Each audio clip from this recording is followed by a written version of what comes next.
And another thing I loved about the special, and we've talked about this before, in one of the videos, is I love those.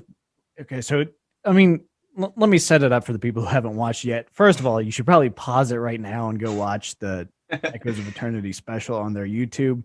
But if you're not going to do that, listen to me. You get a tour of Cameron and Trey's hometown, but you also get a lot of really cool, really raw studio footage. And that's something that I love. To me, that harkens back, and you and I have talked about this, probably not on air before, but just, as friends interacting, is that there's something that I always appreciated that Korn did, particularly, I think it was the Hey Daddy video, where you've just got Jonathan having that breakdown in the studio. There's a lot of those like really raw studio moments, and I think that adds to the impact.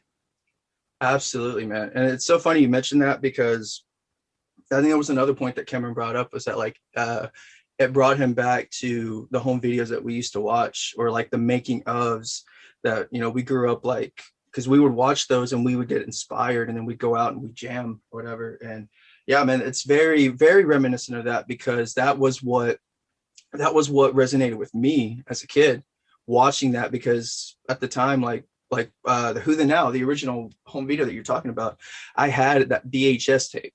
And at the time, didn't really have internet. There was no YouTube. So all there was just these videos that you collected. And I watched that thing religiously, man. And I remember those moments of John doing Daddy or Kill You, and just like breaking down in the studio. You can't even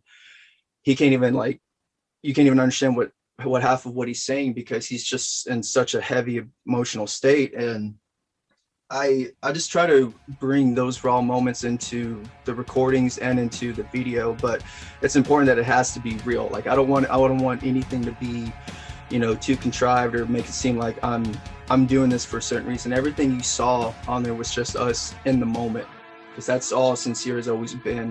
It's just in the moment. Whatever we're writing, whatever we're filming, whatever we're talking about, this interview with you and me, it's all just in the moment, and it's right off the cuff. And I just think that's what people relate to more.